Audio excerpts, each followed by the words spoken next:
Hello, and welcome to another edition of Florida Sportsman Action Spotter Podcast.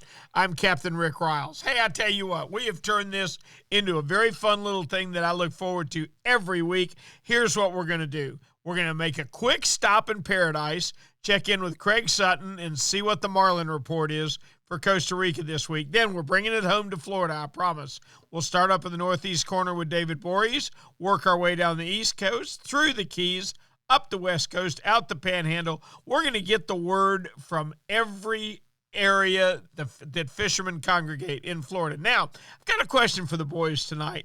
I've got a buddy of mine that lives and dies with his hunting and fishing by these Solunar tables. And you see them published, and all it's doing is predicting the effect on the fish by the sun and the moon and when the prime feeding periods are. Is that all there is to it? I don't think so, but let's check with our panel of experts. Let's get it all rolling with a trip to Costa Rica. Now, keep in mind that all of our action spotters tonight will be brought to you by Yamaha. Reliability starts here. By Shimano, bringing people and nature together. By Tournament Master Chum. Oh, it's the best chum on earth, all right. By Nosara, Paradise Rentals, your dream vacation. By D.O.A. Lures, the unfair advantage. And by Young Boats. You want the finest in flat span offshore hybrids? You need to check out youngboats.com. Let's check in with Costa Rica and find out what the Marlin are doing. All right, it's our first stop each and every week. Nosara, Costa Rica, my favorite billfish spot on the planet. That's where we're going to check in with Craig Sutton. Craigie, how are you? Man, I'm good, Ricky. Everything's good in Costa Rica too, brother, man. Yeah? Absolutely. Report's been good? Yeah, we're catching some monster mahi, or they call them dorado down there, but we call them dolphin up here, but monster fish. I mean, well over the 40-pound range. Ooh. There was a couple last week that were right there. I mean, you look at the pictures, tell me that I believe they're over 50. Well, and we caught, I think, 3 of them last week. They were in that class. That's a nice fish, man. I believe you because I've been to Nosara and I've caught 50s and I know what they look like. Yeah. so I can tell you that they look that big. But a lot of charter operations would call them 60s, sure. 70s. And we have Boca grips on board. They're an aftermarket. They're not the exact brand, but they go up to 60 pounds, and their bottom hitting that 50-pound mark and going over it. But and we're catching them on a regular basis. That's what's nice about it. Plus, we're still catching a bunch of marlin. We're having double marlin days. A lot of that 150 to 250, 300 pound. But perfect size. We got a couple of them last week. They were in that 450 pound range.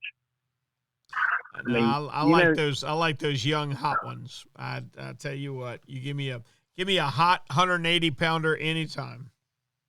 Well, they're mostly blues. Now we did have a run of stripes last week, but they, those blues are just kamikaze strikes, and they fight so crazy. I mean, it's amazing what they can do with that big bulky body, and then we're starting to get a lot of consistent bite on yellowfin. Small, but we got a couple of them last week in that 30, 40, 45 pound range. It's still a nice fish, but nice fish. We won't get the real big yellowfin until a couple more months. But that, and not to say we're not going to get a lone ranger every once in a while, but it's been good. We got a bunch of Cero mackerel too. We got a Cero that looks to me probably 10 pounds. That's a big Cero. I didn't even realize you guys had Ceros over there. That is the most underrated table fish anywhere around. Absolutely. I couldn't agree more. And it's good sushi and sashimi style. But also we caught some big roosters. David on the adventure. David's having his best year ever, and he's catching these. I don't think the rooster was 50. I think it was 40 to about 45 pounds. But he caught a couple of them last week in that class. That's a good fish, man. Yep. Ain't nothing wrong with that. Yep. Good fish. Good fish. All right. How can people get a hold of you to come to Nosara? They can call me at 904-591-2161. And come on. Let's go. Let's give you experience. Thank you, Craigie. Mike, thank you, Rick. We're going to get our report rolling in Florida tonight by starting up in the northeast corner with Captain David Voorhees. David, how are you? Hey, man, it's going good, Rick. What a beautiful week we're having this week, and it's why I love to live in Florida when we get weather like this, and the fishing was pretty good too. But with that being said, I'd like to say something to our listeners, and that is that be careful. We giving you these fishing reports. You have to remember these are fishing reports that are in the past tense. This is what we did yesterday. This is what we did the day before. So don't make the mistake I made years ago when I'd go out and I would chase fishing reports. And what I mean by that is, well, I would read, oh, they're biting good in this creek, or they're biting good. And I'd go there and it was like, well, you should have been here last week. But what we're doing is giving you really good information. We're giving you the pieces of the puzzle, and it's up to you to put them all together and really figure it out. But I tell you, Rick, the bite was I've been saying that outgoing tide is the tide to fish right now. I started at high water yesterday, fished throughout the outgoing tide, and had a pretty good day. I mean, at the low end of the tide, we did get some really nice redfish. We caught some trout. We caught a few flounder. But the day before, I ended up deciding, because this is what my client wanted, to fish early in the morning, which was the incoming tide. And we did manage a few fish, 4 or 5, a handful, not that many. And for a 4-hour day, an hour of fish is not good, not what we're looking for. Right. And we struggled. So, that the way I look at the tides in Northeast Florida, and the way I look at this is, when you have these very, very high tides, you get these high tides, these fish are going to be up against the grass, up against those edges. Now, when that tide is falling, you get everything coming out of the creeks. Right. You get the flats starting to drop. So the fish tend to be moving off the flats. They're moving out of the creeks. They're coming out. They're coming into the main channel. So if you set up on these areas, the fish are coming to you. Now, on the other end, if you're fishing that rising tide, the fish are going the other way. They're pushing back into the grass. They're moving back into the creeks. So you tend to find yourself chasing fish, on that rising tide, whereas on that outgoing tide, you tend to really, the fish are coming to you. Gotcha. Is what I'm trying to say. Yep, you're chasing them, or you're waiting for them to come to you. I like that. Yep, and that's sort of the way my game plan went yesterday, and it really went good. I mean, we caught lots of fish. The water quality. I don't know what happened, Rick. We had beautiful, beautiful water a week before last, but this past week somehow it got dirty on it. I don't know where it came from. We're all sort of puzzled. The next thing we know, I mean, it didn't take long, in a couple of days. Now, I don't know if this has to do with the water temperatures warming up, because as this water warms, the algae will start to bloom, and we'll start seeing that murky water again. And yesterday we didn't see the gin clear water that I've been seeing before. So that was sort of disappointing, because, we just couldn't see the fish, but so I don't know what's going on there, but it was still a good day. I'm going to go at that outgoing tide. I'm going to stick with it. My thoughts are fish that last 3 to 4 hours of the outgoing tide, and maybe 1 hour of the incoming for the best bite. Gotcha. Hey, David, let me ask you a quick question. Okay. And we got to kind of wrap it quick here, but do you put any confidence in the minor and major feeding periods on the Solunar tables? Well, I look at all that stuff. I approach fishing as a science. So I look at all that stuff. I look at and it's something you taught me years ago, Rick, and I keep you to this. It's like, you reminded me one day, you sort of slapped me in the face and said, wake up. Hey, wake up. If you're putting together a puzzle, all you can do is try to get as many pieces as you can. So every little bit helps. Do I use it totally? I still base everything to me up here in Northeast Florida, because it's not like the Gulf Coast people. We get a lot of tide. We get a 5-foot tide drop. So the tide is very, very important to me when it comes to fishing. Yeah, there's a lot of tide. The lunar table is that's what influences your tide. So there's even offshore, David. You can be hours from a major feed, but you let a school of mullet decide to come out of the river, and hit the end of that jetties, and all of a sudden it's game on, whether it was scheduled or not. So is it a piece of the puzzle? I agree with you. Yes. Do I go by it? Totally no. If there's a major feed and I'm hunting at 8 o'clock and there's a major feed at 8:30, will I hang around an extra hour and a half? Yeah, sure I will. But you betcha. But I can't hunt and fish. Well, first off, now everybody's too busy, but it's almost impossible to build your fishing and hunting trips just around a good Solunar period. So I'm with you. It's part of the puzzle. The best time to go fishing is when you can go. When you can, right? Exactly right. Captain David, thank you so much. Please tell me we can check with you next week. I'll be here, Rick. Okay, buddy. Captain David Voorhees from Jacksonville, Florida. It's time for us to head on down to the central part of the state and check with Jim Ross. Jim, are you with us? I'm doing great today, and I am right here with you, Rick. Buddy, I tell you what, this weather feels good right now, doesn't it? Yeah, I'm liking it a whole lot. Yeah, we got a cold beats the heck out of freezing and 20 and or 30, and it beats the heck out of Africa hot, like it's going to be most of the rest of the year. So I'm good you're with it. Exactly right. Talk to me about your fishing. Anything going on? Well, there's been a few guys that have been able to sneak offshore here and there since last report, but it has not been, all that great for the guys that are the average guy trying to get offshore. It's just been too rough. Too rough. So rather than try to fuss about the weather and you can't do anything about it anyway, let's talk about what is happening. And what is happening right now is the black drum.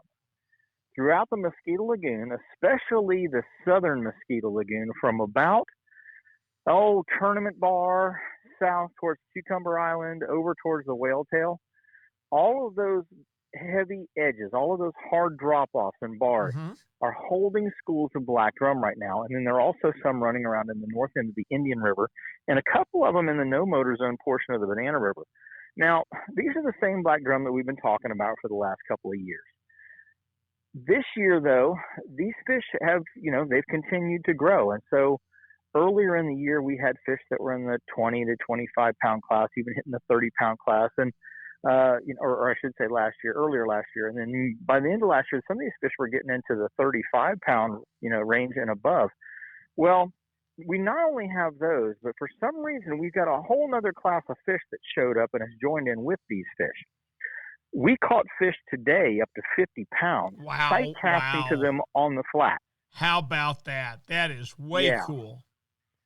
So really, really neat stuff starting to happen right now, or the last few years in the black drum fishery, but right now they have come out of that deep water. They're up on the flats. They're roaming around. They're in schools of anywhere from about 75 to 80 fish to the one school of fish that I fished today probably had closer to 275 to 300 fish in it. Thank you, Lord. What a treat that is. And that's a far cry. Some of these, like I said, the smallest fish we caught today was about 32 pounds.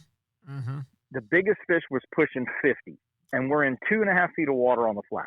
Wow. So I'm going to guess you released all those fish too. Oh, definitely. Definitely. Yeah. They don't get the worm farm moniker for nothing. Right. They do have plenty of worms in them, and they're really just gamey by the time they get that big.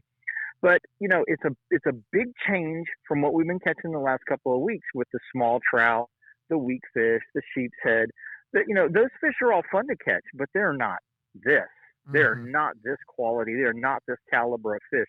And so when you can get sight cast to 30 to 50 pound class fish out on the flat, I don't care who you are or where you fish, this is a fishery that you need to come experience because it is on fire and these fish are big. Man, what a great report. That is absolutely fantastic. Give me a quick guess as to how long that will last. Well, they're only going to stay on the flats until the water temperature hits about 74, 75, and Yeah, it but was 69 today. That might be a while, though, Jim. We got a cold front coming in this weekend, too. I mean, yeah, you think a couple of weeks anyway? I think we've got 3 to 4 weeks before these fish kind of go back to what they typically do, and that is be out there in the deeper water. The 4 to 8 foot depths is where we usually find these fish. Gotcha. And so it's not a sight fishing opportunity in most cases unless the fish are floating on the top, which they only do occasionally. You'll more see them stirring mud up off the bottom, or you'll be able to side scan them with your sonar and pick them up that way. You can't really get right over the top of them in 4 or 5 feet of water because they want to get out from under the boat. But you get about 8 feet of water, and you might be able to pick them up here and there on a down scan, a typical sonar. But with the side scan, it's night and day difference. Oh, that's fantastic. Hey, let me ask you a question. All right, do you put any stock in the Solunar tables, major and minor feeds? Oh, definitely. Do you really? Definitely. Do you really? Yes. Okay. In fact, last week, the week before, in that report, if I remember correctly, I think I specifically mentioned to fish during the minor morning Solunar phase because that was the activity of a period of increased activity for those particular days that we had been discussing. So today, now here's the thing, Rick. Solunar tables to me are a loose guideline, kind of like the Pirates Code in Pirates of the Caribbean, if you will. It's a loose guideline. Yeah. It's not a specific, absolute, resolute, definite thing that's going to happen. But what I do see during the minor, and especially more so during the major, is you will see increased periods of activity, which then can potentially lead to better bite. And any time that you can increase your odds, that's a good thing. So if you can get a minor or a major lined up with a sunrise or a sunset, there you go, as an example, yeah. You put two things together, and then you maybe get a falling barometer, and the third thing on top of it, and a favorable wind, the fourth thing on top of it. That's one of those kind of days that we don't get many of, but that's the day you want to be on the water. And then if you have all those other factors working against the Solunar table, I think that they can negate it, especially if you get a real high pressure system with a hard north wind. Sometimes the major and minor make no difference whatsoever.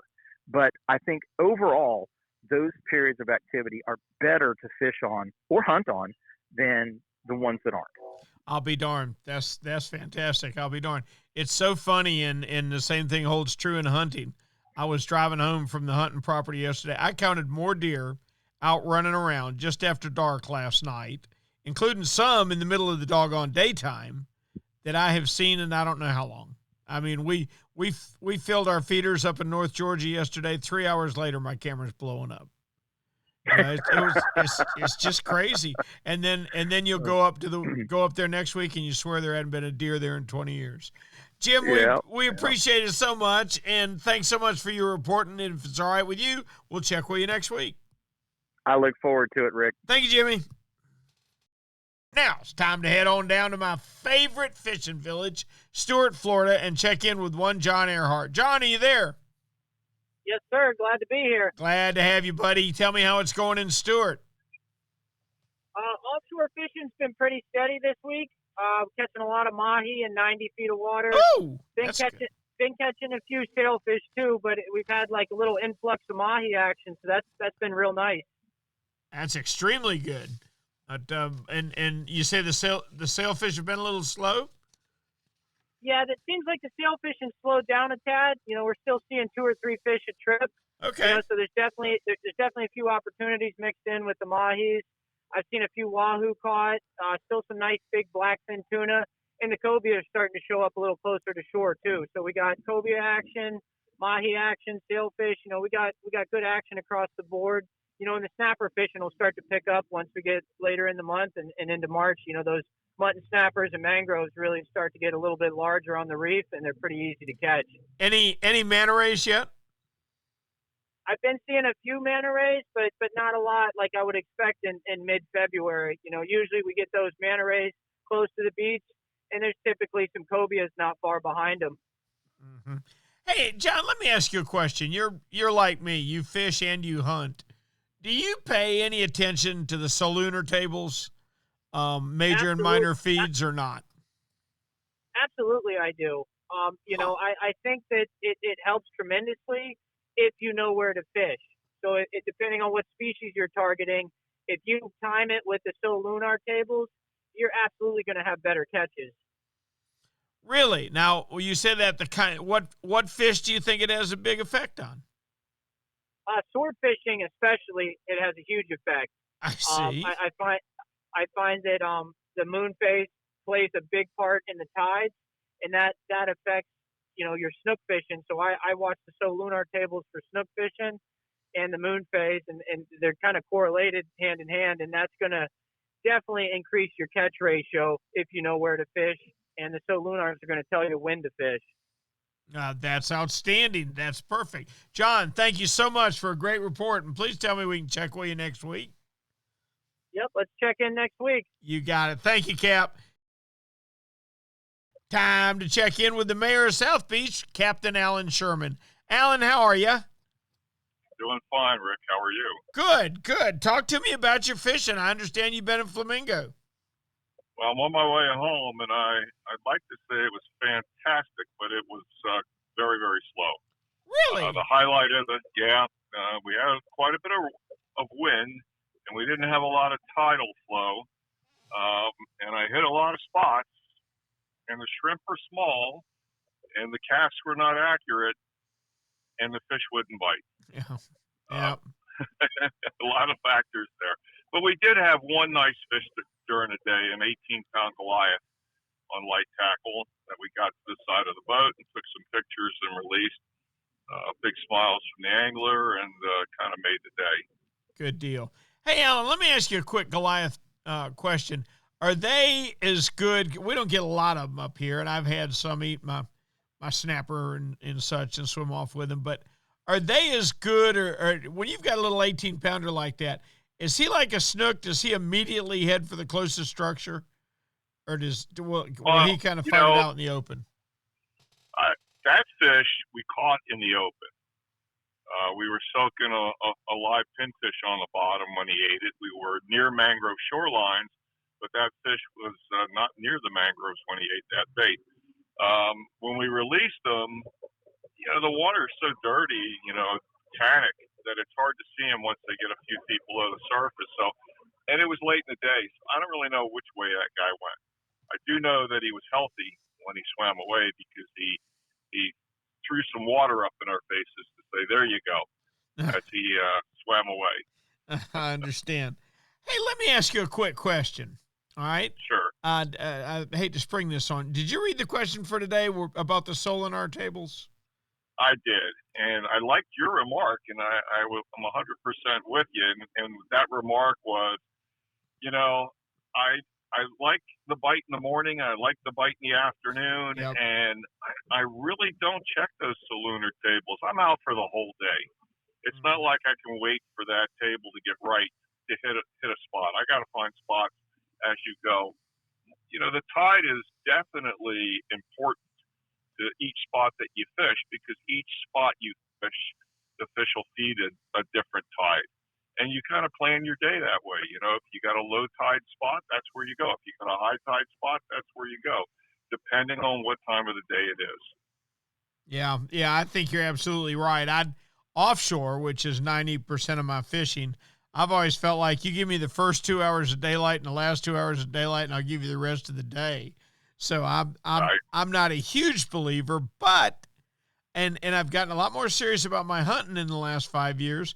I can tell you there is something to it. I don't doubt it. You get the moon right and in the right spot, and the deer will definitely move. And when it's not, they won't. So if you don't have all those conditions the way the Solunar tables set it up, does that mean you don't go fishing? Yeah, no. The best time to go fishing, Cap's when you can. That's right. Yeah. I go fishing every chance I get. Thanks, Alan. Listen, before you let me go, yeah. There's been a pretty good dolphin bite offshore. We've had some strong easterly breezes. Good. And like Jimbo Thomas the other day, he had 4 sailfish and dolphin to 25 pounds. They weren't in schools. They were in small groups, and they were under frigate birds. and there were many little groups. So we still have the strong east wind. So anybody heading offshore, you want to look for some of these frigate birds to try and catch some 15 to 25 pound dolphins. I tell you what, I trust a frigate bird low to the water a whole lot more than I trust a Solunar table. ain't no doubt about that. You're exactly right. Captain Allen, that's a great report. We appreciate it so much. And please drive careful pulling your boat back.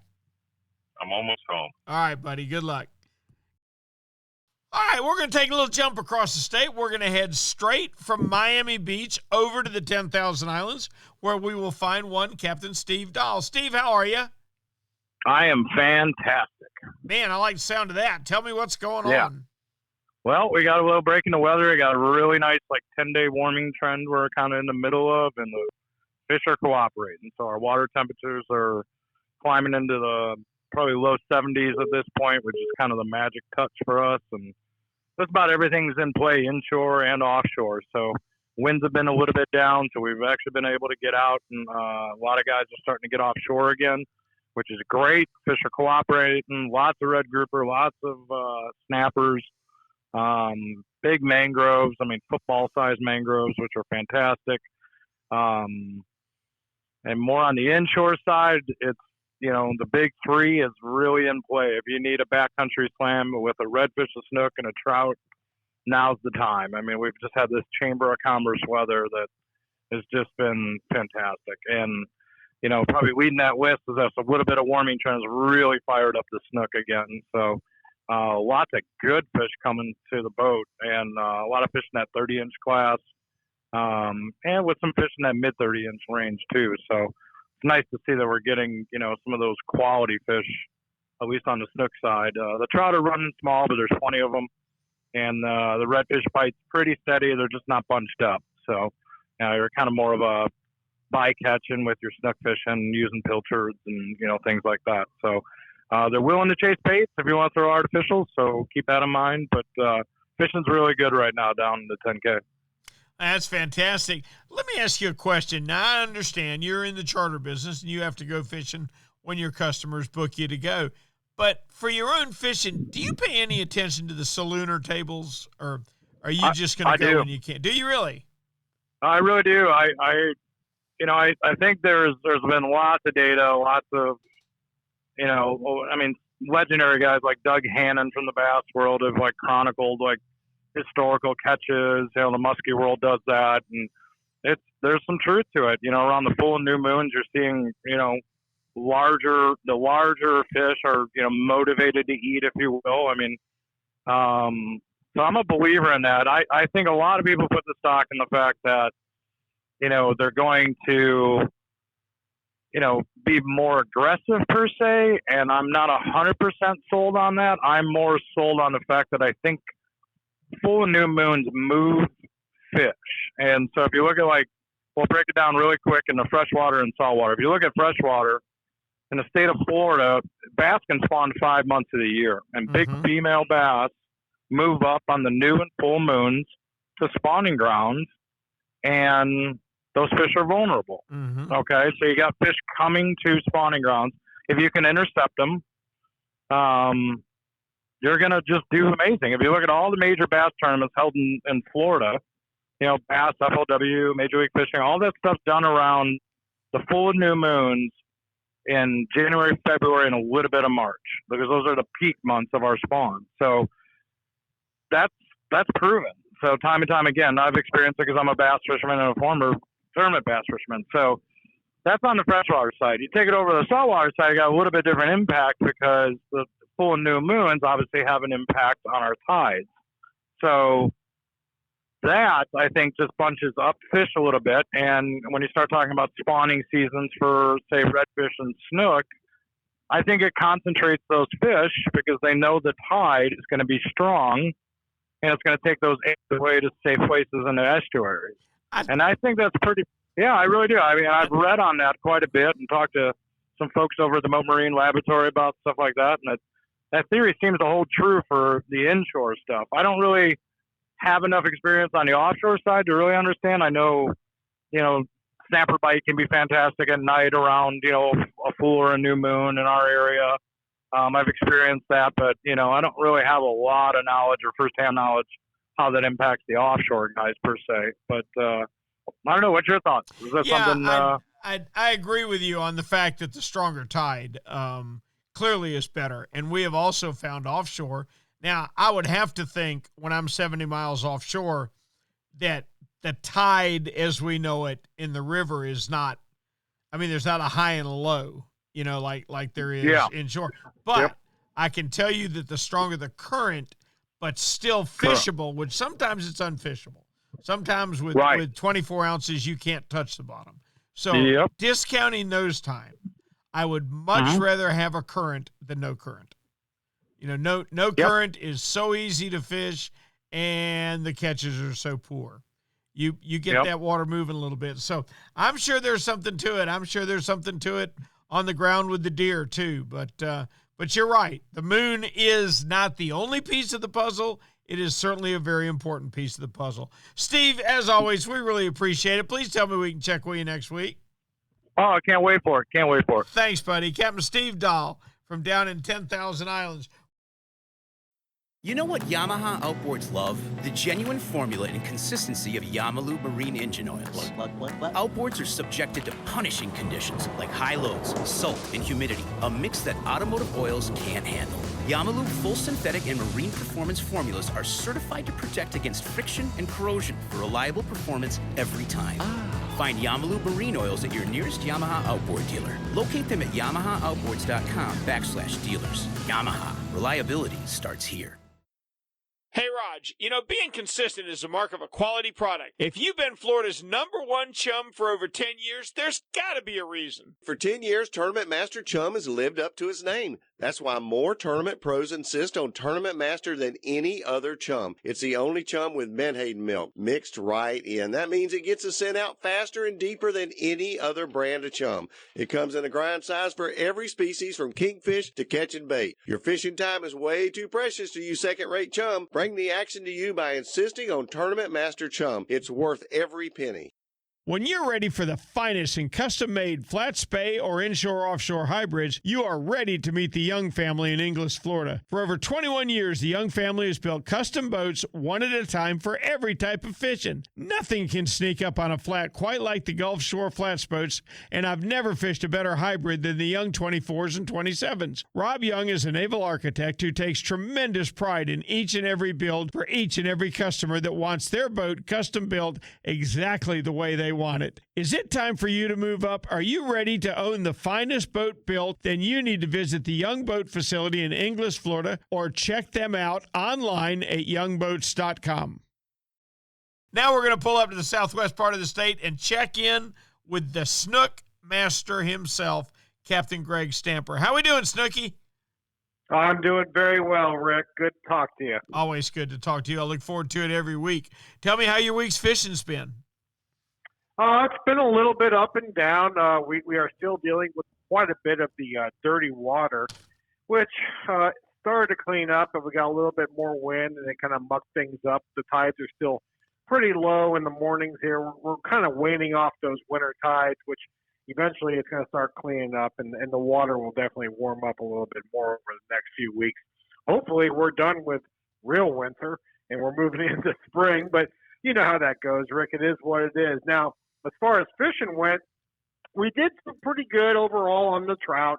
We got our limit several days, and then we moved on into some of these back bays and stuff and went for redfish. Interestingly enough, we actually caught more snook than red, where I really wasn't expecting to catch a lot of snook because the water is still in the 60s. It's not up in that 70 mark yet, but they're starting to come out of those back bays. I think they know that we're about done with this cold stuff, and they're going to start moving around and getting a little bit more happy. Now, the bad part about dirty water, Rick, and everybody who fishes a lot understands this, is there's one fish that can smell better than the others, and they pick up your bait all the time. Wait, stop. I'm going to guess he's got whiskers. He's got whiskers. He's got whiskers, Rick. And, by golly, after 2 or 3 in a spot, you got to keep moving. But we did get a few reds here and there all week long, but it was very random. Overall, the back bay fishing hasn't been all that great. Now, I can tell you one thing. the guys that have been fishing the rock piles, and we're talking anywhere from just a mile or two out, because there's lots of numbers out there that are public, and there's private stuff too, and they're going all the way out to about 10 miles, are catching some really nice sheep's head. I saw several sheep's head this week being cleaned that, Rick, I didn't get to see them and weigh them, but they had to be close to 9 pounds. Oh, that's good ones. And you know that's a good fish. That's good ones. Yes, sir. That's a good one. That's a good one there. And the offshore guys, they had a few days to go out. It's been a lot of mangrove snapper. Nothing crazy, but they've also been, buffered by some of this wind. So they really don't get a chance to go out there where they really want to go. But I think this next week coming up, I'll probably have a much better report for those guys that are offshore. Hey, can your guys keep red grouper now? They can. They can keep red. Gags are closed unless you're in state waters, which that's not going to happen. So they're all out there deeper. They can keep reds right now. Majority of them are getting a bunch of snappers. The reds are biting. They're getting them on sardines, whole sardines on the bottom, or pinfish. Pinfish works really good on that hard bottom, but it's more a difficulty for them of being able to get out there to 100 feet. In my neck of the woods, you're looking at 35, 40 miles. I see. All right, we've got our experts question of the week this week. We ask all the experts, so now we'll ask you. No, that was a bad joke. Do you put any stock in Solunar tables, this major and minor feed period stuff? Ironically, there is something there, definitely. I can tell you, this time of year, especially February, March, April, I'm going every day regardless, but right. I see the changes and how it affects things. I can tell you one thing for sure about it. Freshwater, maybe it's more potentially a game changer. For me personally, I do notice one thing overall about Solunar, and I'll tell you this because I had an old timer tell me this a long time ago. God rest his soul, Captain Mac, one of the original guys in my area. He told me, he said, listen, when the moon's out and you can see it, it ain't going to be good. You're going to have to work hard. If you don't see the moon out or it's set already, you're going to have a good day overall. Of course, there's things that factor in there, Rick. You got to have a nice tide, right. And you got to hope that the weather and Mother Nature kind of hooks you up. But I have noticed over time, especially when I do my tarpon fishing in the summer, which we'll talk about in another month or two, that when that moon's not out, it's good, Rick. How about that? Well, supposedly the major feed is when the moon is when the moon is directly below and the sun's above. So I don't know exactly which angle is which and all that, but I do. I look at it. I just there's too many other factors. I think the best advice I can give people is go fishing when you can. That's right. Don't wait for better conditions. Thank you so much, Greg. We appreciate it, buddy. All right, tight lines, Rick. Talk to you next week. Okay. Let's get up to West Central and check in with one Ray Markham. Raymond, you got any sheep's head there?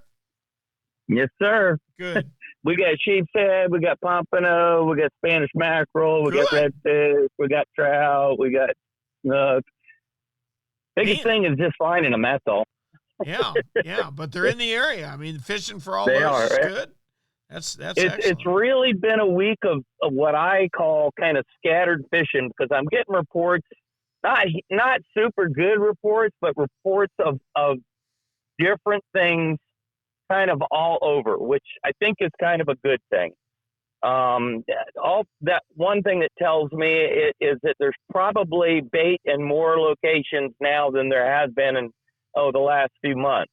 Good. So, I mean, the fish are feeding all over the place. I mean, it's not like it's a huge bite that's just firing up everywhere, but there's, little pockets of redfish, pockets of trout, pockets of pompano. So I think things are kind of looking up a little bit. I'm trying to be really positive about this thing, Every one of our podcasters sounds like there's a little bit of spring in the air, and a few new fish have shown up in the last week. You're exactly right. Yes, sir. I have a question for you. I have an answer. All right. I know you fish every day, and you're chartered, and you have to go when you're booked. But do you put any credence in the Solunar tables with major and minor feeds. Absolutely. Really? And I'll tell you, everybody I know that is a serious angler, a serious tournament angler, every one of them will swear by it. And I'll tell you, the Florida Sportsman, if you go on their website and look at the tide tables that they have, right? I have been an absolute loyal follower of that ever since they first started coming out with the fishing planner, which was, I don't know, 20, 30 years ago. Right. And I will swear that, and I would always book trips by it because two things. You got major and minor Solunar periods, so you got 4 of those a day. And I think if everybody looks that up, they can figure that out for themselves. It's pretty simple. Sure. But what I tend to do is on the new and full moons, I'll probably lean a little more towards what's going on with the tides and tide movement. And then my Solunars will be secondary to that, because I think sometimes the tides probably bring more opportunistic feeding than it does in any other time of the month. So that's interesting. Basically, because short answer is yes. Yeah, that's interesting, because the one thing you can usually count on the new moon and the full moon is that the tide's going to run pretty hard, and everybody seems to feel like their fishing's a little better when the tide's running harder. Would you go with that? Well, that's absolutely true, but there are things that can negate that. Sure, there if are. If you've got wind direction and velocity that are against the tide, it's going to hold it up or make it go faster one way or another. Depends on which direction the wind is blowing and how hard.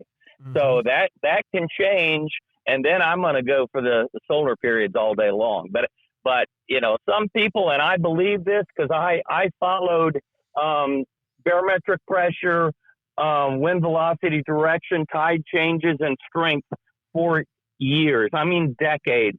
And there's an absolute correlation at sunrise and sunset with barometric pressure change. Yep, I believe it. Ray, thanks so much for a great report. Please tell me we can check with you next week.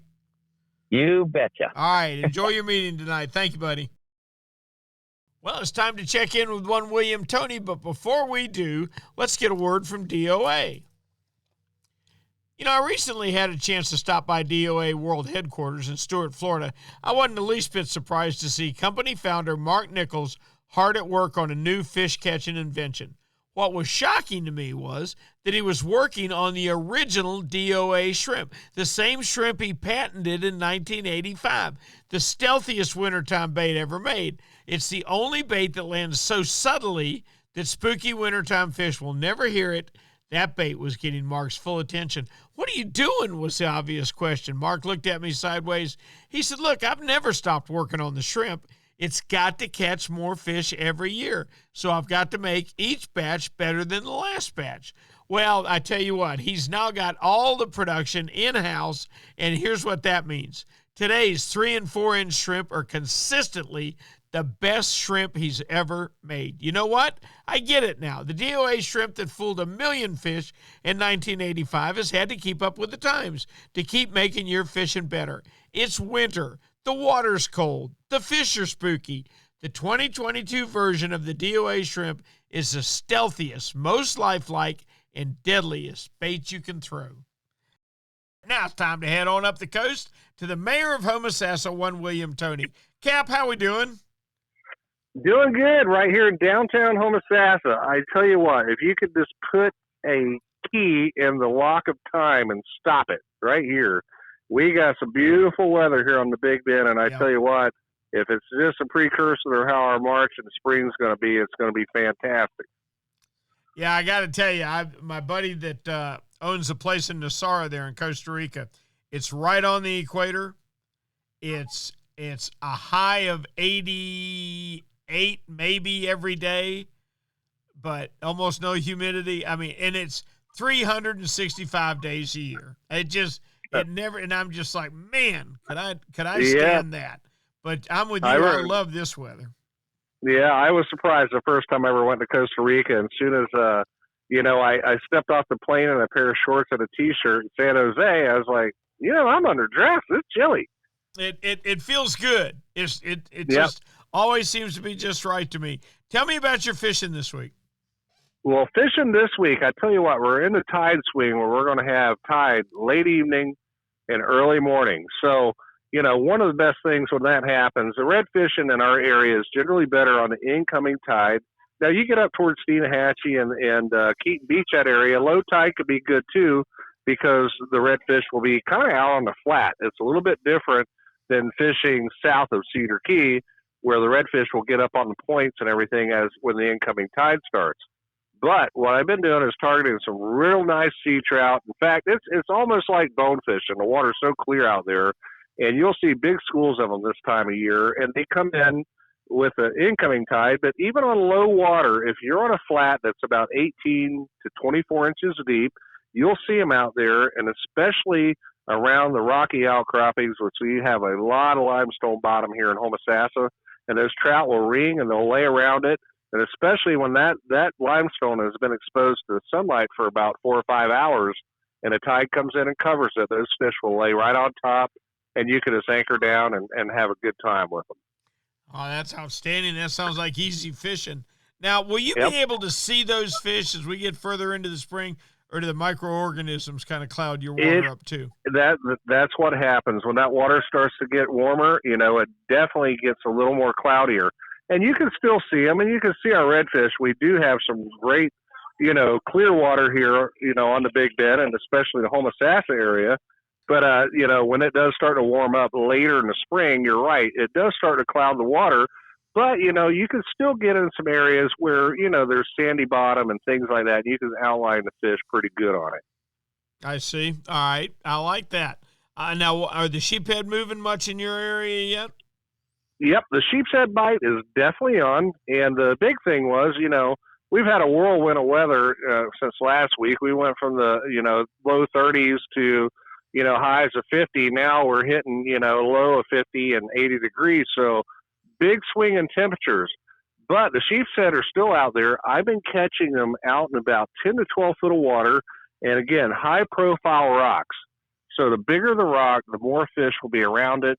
Now, there's some rock piles in our area that are like big as an acre or 2 acres in size. That's low and rubbly type of rock. They're generally not on that. You need to have numbers that have big structure. Even some of the towers, I know one that was off of the Florida Power Plant or the old Duke Energy now, off of Crystal River. There's a couple towers along the edge of that intake channel and the coal barge channel that have really good sheep's head fishing along those towers, because there's 3 prongs and they're steel and they get a lot of growth on them. And those are really good. And then other rocks and things, so there's some people that keep them very secret, but when they did dig out that intake channel, there's a lot of rubble that is piled up on the side. So if you got a good bottom machine, no problem finding it. Just go down the edge of the channel with your side scan sonar and you'll see it, and the sheep's heads will be right there. Now, far be it the water up that way being very clear so you can see the bottom, but, you can find it if you got good sonar. Perfect. What a great report. William, thank you so much. Please tell me we can check with you next week. I'll be right down here in downtown Homosassa, and we'll be feeding the gnats for everybody. So we got plenty to share. Come on down. You didn't lose your gnats this winter? They didn't freeze? You got them already? No. They're tough here. They got plenty of people to eat on, so they're immune to everything here. Gotcha. All right, Cap, keep them fed so they don't come over here. I'll talk with you next week. I'll see you next week. Cap William Toney from downtown Homosassa. Now, let's head into the northwest area of Florida and check in with Captain Kevin Lanier from KC's Sport Fishing Ventures. How are you, Cap? Well, Captain Rick, it was 70 degrees today where I'm at, so it's just peachy today. That's peachy weather is what that is, my boy. That's what that is. Tell me about the fishing. Hey, fishing's been good. It's starting to pick back up. We've had a few days of really nice weather. I saw just today some real nice sheep's head caught, and yesterday some really nice redfish taken. So the inshore fishing's been really good. Some trout, sea bass, things like that on the near shore stuff. So it's definitely starting to pick up and getting that springtime pattern. Good deal. What's going on? There's nothing going on really for you guys offshore right now, is there? We're starting first part of March, going offshore running trips. Not much to report of, but I think this week we'll get some reports coming in of guys that have been able to venture out. The weather has improved. So I do know, and I did hear a rumor today that over in the Panama City, Destin area, quite a bit offshore, they're catching some yellowfin. So they're out there. Very good. Hey, let me ask you a question. Do you pay a lot of attention to the Solunar tables and moon phases and that type of stuff, or do you go fishing when you can? Well, Captain Rick, we do go fishing when we can because that's kind of our business. But I do note that when we're right in the heart of the full moon phase, that especially our red snapper bite, they get real timid. They don't attack. They don't crush the bait. It's a peck bite versus just hammer it. Now the new moon lights out. If you can book a fishing trip on a new moon, you're golden. But so I do see an effect. Right. I understand. I like the sound of that. Now you just told me when I want to be snapper fishing. You're absolutely right. I agree with that. And incidentally, before you go anywhere, I need to congratulate you. I'm sure your phone's been ringing all day. I looked to see you on TV, but I didn't see you finishing in third place in the gumbo contest. I don't know what the first two guys cooked, but it must have been amazing. Well, thank you very much. I appreciate that. Yeah. We did place third, and we were really happy with that. We have a blast doing that gumbo festival over here. I want you to know that I did everything in my power to pull off going over there this year. I was going to surprise you and talk you out of a bowl of gumbo because I've heard of how good yours is. But unfortunately, I got hung up too long with the Saturday morning radio show and couldn't get out of there. But I'm going to make it over there someday for the world famous gumbo festival. Well, it is the biggest event especially first event of the year in Mexico Beach. It's huge. We probably had, I would say, 600, 800 people there. It's huge for our little town. That's fantastic. I love Mexico Beach, and I would love to be there for the Gumbo Festival. Thank you so much, Kevin. We appreciate it. Talk to you later, Captain Rick. Take care. Captain Kevin Lanier from Mexico Beach, Florida. Now, we can't leave Florida without going out through the Panhandle, and that's where one Tyler Massey is large and in charge. Tyler, you with us? I'm here, Rick. How are you guys doing? Doing outstanding. How did your fishing go for the week? Fishing's been pretty good. It's actually picking up a little bit. We've had weather's getting a little better. Had a couple days of wind, but nothing too crazy. But inshore fishing's still been what we're focusing on mainly right now. Still hitting catching some redfish and some sheep's heads and black drum around the bridges. Starting to catch a few sheep's head in our pass, and that's fishing around the rock jetties. There's a couple of Fort Pickens Pier by our pass, and they're catching a few down that way. Fishing with live crabs or live shrimp, being the best bet on a Carolina rig or like a split shot type rig. So just been picking away at a couple. It's not red hot yet, but it's definitely seeing some decent numbers and making us feel like we're going to have a decent spring run here in a couple weeks. I would think. Does that generally occur around the full moon in March and April? Is that when your spring sheephead run is? Yeah, it is. It's we see usually the last week of March whenever the moon is around there, and then it lasts for maybe like about 2 weeks is when we catch them the best, and then they kind of move offshore. You can still catch them a little bit. It's just not as aggressive of a bite, but we'll catch them maybe total around our pass for about 3 weeks, really really good, and that's going out catching usually if they're biting halfway decent, you're catching as many as you want to catch, and then letting some go too. No, that's real good. And I'm glad to see that they've tightened those limits and guys are following them, and maybe we'll balance it out to where sheep's head are good every year if we don't take too many of them. I like the sound of that. Yeah, we for the last maybe 6 or 7 years we've only kept 10 per for our customers, 10 per boat, and that's more than enough. I think to have a decent meal and especially they're decent sized fish too. Yep, I agree with you.